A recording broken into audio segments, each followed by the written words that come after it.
आजम खान अभी कुछ वक्त पहले ही जेल से बाहर आए थे, लेकिन उसके बाद से लगातार जिस तरीके से उनकी सक्रियता बढ़ रही थी, माना यह जा रहा था कि 2027 का जो सियासी दंगल उत्तर प्रदेश में होगा, उसमें आजम खान की कोई महत्वपूर्ण भूमिका देखने को मिल सकती है। क्योंकि जिस तरीके से लखनऊ में, मेरठ में, मुरादाबाद में तमाम जगहों पर उनके दौरे हो रहे थे, लोगों से मेल मुलाकात कर रहे थे, उनसे बातचीत कर रहे थे, उसके बाद लग रहा था कि उनकी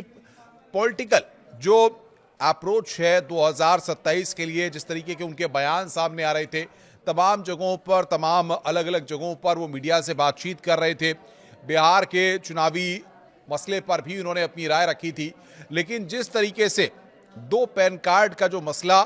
निकल करके सामने आया है अब्दुल्ला आजम का, उस मामले में अब आजम खान के लिए एक बार फिर बड़ी खबर है और बड़ी मुसीबत की खबर कही जा सकती है। जिस तरीके से अदालत में इस पूरे मामले की सुनवाई हुई 2019 से, आपको बता दें कि ये पूरा मामला चल रहा है, जिसमें आकाश सक्सेना ने यहाँ पर पूरे केस को दायर किया था और इस मामले में पूर्व साक्ष्य दिए गए थे किस किस तरीके से दो पैन कार्ड अब्दुल्ला आजम के द्वारा बनाए गए हैं। और उस मामले पर अदालत में लगातार सुनवाई हुई और आज इस मामले पर सजा का ऐलान किया गया, जिसमें आजम खान और अब्दुल्ला आजम दोनों को 7-7 साल की सजा सुनाई गई है। जिस तरीके से अदालत में इस पूरे मामले की सुनवाई हुई, पहले दोनों को दोषी करार दिया गया और उसके बाद जज ने दोनों को कस्टडी में लेने का आदेश दिया और उसके बाद थोड़ी देर बाद जब सजा का ऐलान किया गया तो 7 साल की सजा का ऐलान किया गया। यानी कि सबसे बड़ी बात यहां पर यह है कि पिछले कई महीनों से जेल में रहे आजम खान जब जेल से बाहर आए थे तो वो लगातार मीडिया के सामने इस बात को कह रहे थे कि कई महीनों की जेल काट करके आया हूं, अपने एक्सपीरियंस को, अपने अनुभवों को वो मीडिया के साथ साझा कर रहे थे। लेकिन जेल जाने का ये कहा जाए कि उनका जो पीछा जो है वो यहाँ पर फिर नहीं छूटा और जिस तरीके से पैन कार्ड का जो मसला है उसमें आजम खान और अब्दुल्ला आजम एक बार फिर अब जेल जाएंगे। क्योंकि जिस तरीके से 7-7 साल की सजा का ऐलान कोर्ट के द्वारा किया गया है, उसके बाद अब उनकी मुसीबतें यहाँ पर बढ़ गई हैं। दरअसल 2019 में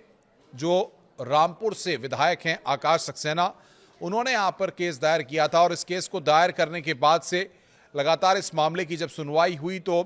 जो पैन कार्ड का मसला था उसमें जो साक्ष्य थे वो कोर्ट के सामने रखे गए और उसके बाद आज जिस तरीके से इस पूरे मामले में सुनवाई हुई, तमाम चीज़ों को देखने के बाद जो न्यायाधीश थे उन्होंने इस पूरे मामले में आजम खान, अब्दुल्ला आजम दोनों को दोषी करार दिया और उसके बाद उनको कस्टडी में ले लिया गया और 7-7 साल की सजा सुनाई गई है। अब सबसे बड़ी बात यहाँ पर यह है कि जिस तरीके से आजम खान की सक्रियता बढ़ी थी, जिस तरीके से उनकी बॉडी लैंग्वेज थी, वो लगातार इस बात को लेकर आश्वस्त थे कि अब 2027 या सियासत को लेकर के या समाजवादी पार्टी को लेकर के तमाम चीज़ें जिस तरीके से एक एक्टिव मोड पॉलिटिक्स कहा जाता है वो यहाँ पर देखने को मिल रही थी। उसके बाद जाकर के आजम खान ने यहाँ पर तमाम चीज़ों को रखा है और कहा और उसके बाद आज जिस तरीके से पूरा घटनाक्रम हुआ है उसके बाद आकाश सक्सेना ने कहा है कि यहाँ पर जिस तरीके के काम किए गए, जिस तरीके से दो पैन कार्ड बनाए गए, उस मामले को लेकर उन्होंने निशाना साधा। 2-3 चीज़ें बड़ी महत्वपूर्ण हैं। जिस तरीके से इस पूरे मामले की अगर हम बात करें तो अब्दुल्ला आजम के 2 पैन कार्ड के मामले में कोर्ट ने यहाँ पर यह सुनाई है और MP MLA कोर्ट ने, आपको बता दें कि यह सज़ा सुनाई है। जिस तरीके से सारी चीज़ों को अदालत के सामने रखा गया था, अदालत में कई देर की जिरह हुई, दोनों पक्षों के वकीलों की तरफ से इस पूरे मामले को रखा गया, लेकिन उसके बाद आजम खान और अब्दुल्ला आजम को 7 साल की सज़ा सुनाई गई है। यानी कि एक बार फिर अब यहाँ पर आजम खान का जो पता होने वाला है अगले कुछ महीनों के लिए वो जेल ही रहेगी। क्योंकि जिस तरीके से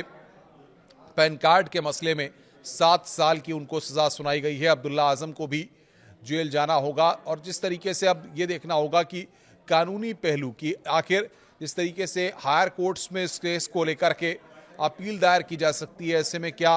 कोई कानूनी पहलू उनके पास है इस पूरे मामले में। क्योंकि जिस तरीके से रामपुर में MP MLA कोर्ट का ये फैसला आया है, अब ऐसे में कानूनी जानकारों से राय मशवरा करने के बाद आजम खान इस पर क्या फैसला लेते हैं आने वाले वक्त में, ये भी हम आपको बताएंगे। नमस्कार।